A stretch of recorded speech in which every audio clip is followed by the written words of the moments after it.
Hello everyone, welcome to my channel Vivek learning hub. और आज का टॉपिक है रिटर्न टाइप और वॉइड। तो ये क्या होता है जावा में और हम लोग इसको कैसे यूज़ करते हैं। और प्लीज़ आप वीडियो को स्किप मत करना, आपको इजीली समझ आ जाएगा, मैं बहुत इजीली समझाऊंगा। तो let's see. Okay, return type and void. Okay, the type of data written by a method must be compatible with the return type specified by the method. For instance, if the return type of some method is boolean, then we cannot return any integer. तो हम लोग जब method में हम लोग को भी return type use करते हैं तो हम लोगों को एक डेटा टाइप डिक्लेयर करना होता है ना, कि हम लोग क्या रिटर्न कर रहे हैं या वो फंक्शन या वो मेथड क्या रिटर्न कर रहा है। ठीक है, फॉर एग्जांपल अगर हम लोगों ने रिटर्न स्टेटमेंट में हम लोगों ने एक इंटीजर या बूलियन वैल्यू रिटर्न कर रहे हैं हम लोग, तो हम लोग बूलियन वैल्यू अगर हम लोगों ने डिक्लेयर किया है रिटर्न टाइप में तो हम लोग उसको इंटीजर रिटर्न नहीं कर सकते हैं। ठीक है, तो ये हमारा फर्स्ट स्टेटमेंट हो गया। The variable receiving the value returned by a method must also be compatible with the return type specified for the method. अब फॉर एग्जांपल कि हम लोगों ने एक मेथड है उसको हम लोगों ने कॉल किया है और उसकी जो भी वैल्यू है वो हम लोग एक डेटा में एक वेरिएबल में हम लोग असाइन करवा रहे हैं। ठीक है, तो क्या होगा कि अगर हम लोगों ने एक फंक्शन का रिटर्न टाइप हम लोगों ने इंटीजर डाला हुआ है ना, और हम लोग क्या कर रहे हैं कि हम लोग उसका वैल्यू को हम लोग असाइन करवा रहे हैं एक बूलियन में, तो हम लोग वैसे कर नहीं सकते। ठीक है, तो अगर हम लोग इंटीजर रिटर्न कर रहे हैं तो वो रिटर्न टाइप जो रिसीव कर रहा है जो वेरिएबल, वो भी हमारा जो होना चाहिए इंटीजर होना चाहिए। These return types required a return statement at the end of the method. Okay, अगर हम लोगों ने फंक्शन में रिटर्न टाइप डाला हुआ है तो हमारा जो फंक्शन है उसके लास्ट में एंड में हम लोगों को कुछ ना कुछ वैल्यू रिटर्न करनी होगी जो कि हम लोग रिटर्न करवाना चाहते हैं, जो भी हमारा रिटर्न टाइप है फंक्शन में। Okay okay, return keyword is used for returning the resulted value. तो हमारा जो रिटर्न कीवर्ड है, ठीक है ना, वो हम लोग क्यों यूज़ करते हैं? रिजल्ट को रिटर्न करने के लिए, रिजल्ट की जो भी वैल्यू है उसको रिटर्न करने के लिए। The void return type doesn't required any return statement. अगर हम लोगों ने रिटर्न कोई भी रिटर्न टाइप अगर नहीं है हमारे में, तो हम लोगों ने अगर जैसे वॉइड डिक्लेयर किया हुआ तो हम लोगों को फिर एट द एंड हम लोगों को कुछ भी रिटर्न करने की ज़रूरत नहीं है। If we try to return a value from void method the compiler show an error. Okay, तो क्या होगा कि अगर हम लोगों ने मेथड में हम लोगों ने जो रिटर्न टाइप है वो वॉइड डाला हुआ है, ठीक है, और अगर हम लोग तब भी अगर कुछ इंटीजर या कोई वैल्यू हम लोग रिटर्न कर रहे हैं फंक्शन में, तो हम लोगों को कंपाइलर जो होगा वो एरर शो करेगा। ओके, तो अब ये पूरे स्टेटमेंट को हम लोग प्रैक्टिकली देख लेते हैं कोड में कि कैसे ये रिटर्न स्टेटमेंट काम करता है।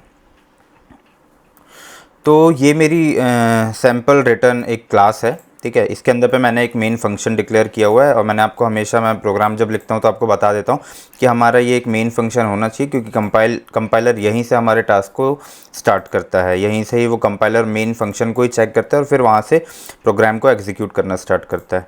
तो ये मेरा मेन सैम्पल रिटर्न हो गया, ठीक है। अब मैं क्या कर रहा हूँ, यहाँ पर एक फंक्शन डिक्लेयर करता हूँ, public void gate data int value. Okay, अभी मैंने यहाँ पे रिटर्न टाइप क्या है, मेरा वॉइड है ना। तो अगर मैं सिस्टम डॉट आउट डॉट, ठीक है, ये मैंने स्टेटमेंट लिखा है ना, और अभी मेरे को कोई भी कंपाइलर एरर नहीं दे रहा है। बट अगर मैं यहाँ पे कुछ रिटर्न करवा देता हूँ, रिटर्न 5, ओके, या मैंने यहाँ पे कुछ एक डिक्लेयर किया variable int value of function equals to 5, है ना। अब मैं अगर इसको रिटर्न करवा देता हूँ तो ये मुझे एरर दे रहा है, ठीक है। Can not return a value from method with void result type, क्योंकि मैंने यहाँ पे फंक्शन को वॉइड डिक्लेयर किया हुआ है ना रिटर्न टाइप, तो इसलिए मैं कुछ भी रिटर्न नहीं करवाऊँगा। और अगर मैं रिटर्न करवाता हूँ तो मुझे कंपाइलर एरर दे रहा है। ओके, अब अगर मैं फॉर एग्जांपल यहाँ पे मैंने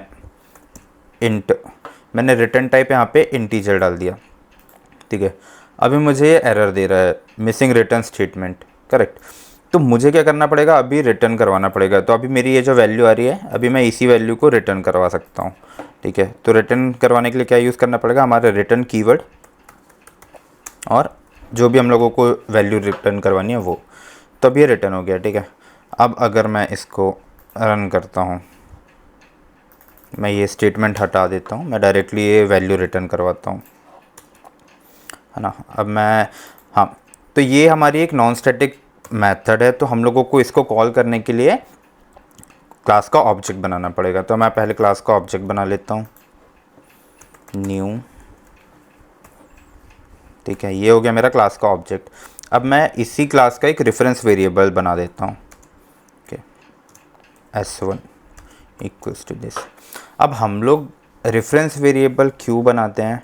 अगर मैं रेफरेंस वेरिएबल नहीं बनाता हूँ तो क्या होगा, मुझे बार बार ये स्टेटमेंट को लिख करके और इस फंक्शन को कॉल करना पड़ेगा। अगर मैं मल्टीपल टाइम्स अगर मुझे कॉल करना होगा तो मुझे बार बार ऐसे ऑब्जेक्ट बनाना पड़ेगा और फिर ऑब्जेक्ट बना के मुझे फंक्शन रन करना पड़ेगा। इसलिए हम लोग क्या करते हैं, एक रेफरेंस वेरिएबल बना लेते हैं और इस ऑब्जेक्ट का एड्रेस जो है वो उसमें असाइन कर देते हैं। फिर मुझे जब भी अगर कोई फंक्शन कॉल करना होगा इस क्लास का नॉन स्टैटिक, तो मैं directly dot reference variable dot function name use कर सकता हूँ कॉल करने के लिए, है ना।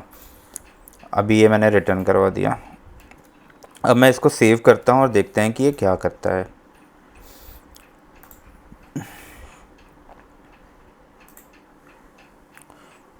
ठीक है, process finished with exit code 0। Okay, तो हमारा प्रोग्राम तो रन हुआ बट हम लोगों को कुछ प्रिंट नहीं किया ना। तो अभी इसकी जो भी वैल्यू है उसको हम लोगों को प्रिंट करवाना है, तो हम लोगों को प्रिंट स्टेटमेंट के अंदर इसको कॉल करना पड़ेगा, system dot out dot print ln।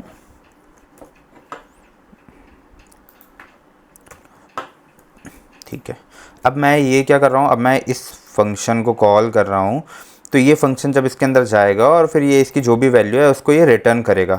तो ये जो रिटर्न वैल्यू है ये हम लोगों को अभी प्रिंट नहीं हो रही है, तो इसको प्रिंट करवाने के लिए हम लोगों को स्टेटमेंट यूज़ करना पड़ेगा, system dot print dot ln, system dot out dot print ln। Okay, अब अगर मैं इसको सेव करके रन करता हूँ तो ये हमारी वैल्यू जो है वो आ गई है ना। तो ये हमारा सेकंड टूल है। अब ये क्या कर रहा है, ठीक है, मैंने यहाँ पे एक बूलियन वेरिएबल डिक्लेयर किया हूँ, okay, boolean is boolean equals to false. Okay, तो मैंने यहाँ पे एक बूलियन वेरिएबल डिक्लेयर किया हूँ जिसका नाम है इस बूलियन और मैंने उसको असाइन करवाया है। ओके, अब मैं क्या कर रहा हूँ, इस बूलियन के अंदर में अगर मैं इसकी वैल्यू इंसर्ट करने की कोशिश करूँगा, अगर मैं ट्राई करता हूँ, है ना, तो ये क्या करेगा, एरर देगा। क्यों? क्योंकि मेरा रिटर्न टाइप है, मेरी जो फंक्शन है गेट डेटा, ये रिटर्न कर रहा है इंटीजर। ओके, और मैं इस इंटीजर को किस में असाइन कर रहा हूँ, बूलियन में, क्योंकि इस बूलियन जो है हमारा वेरिएबल उसका जो टाइप है वो है बूलियन। तो हम लोग ऐसे नहीं कर सकते हैं। ठीक है, तो मुझे अगर अगर जो हमारा फंक्शन रिटर्न कर रहा है वही हम लोग यहाँ पे यूज़ कर सकते हैं। तो मैं अगर यहाँ पे डेटा टाइप चेंज करता हूँ इंट, और मैं यहाँ पे 0 लिख देता हूँ, ठीक है, न्यू वैल्यू।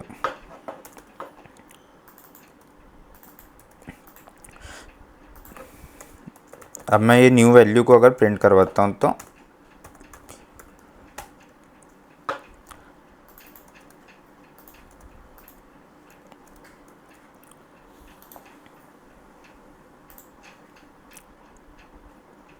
ठीक है, तो हमारी न्यू वैल्यू क्या आ गई, 5, है ना। अगर मैं इसको असाइन नहीं करवाता हूँ तो क्या होगा,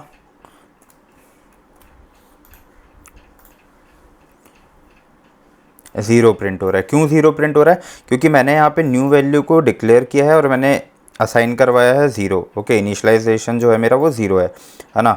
बट अगर मैं यहाँ पे अगर कोई फंक्शन हमारा जो है उसकी जो भी वैल्यू है उसको असाइन करवाना है तो मैं ऐसे डायरेक्टली लिख सकता हूँ और फिर मैं इस वैल्यू को यूज़ कर सकता हूँ।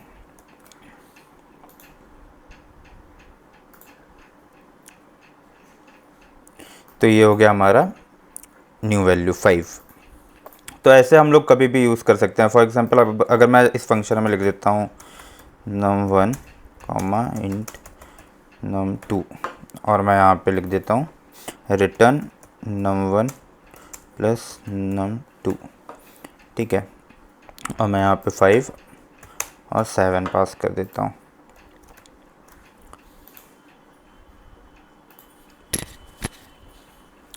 तो वैल्यू क्या है हमारी 12 है ना। क्या ये क्या रिटर्न कर रहा है, ये इन दोनों का एडिशन करने के बाद ये जो है रिटर्न स्टेटमेंट ये रिटर्न कर दे रहा है वैल्यू।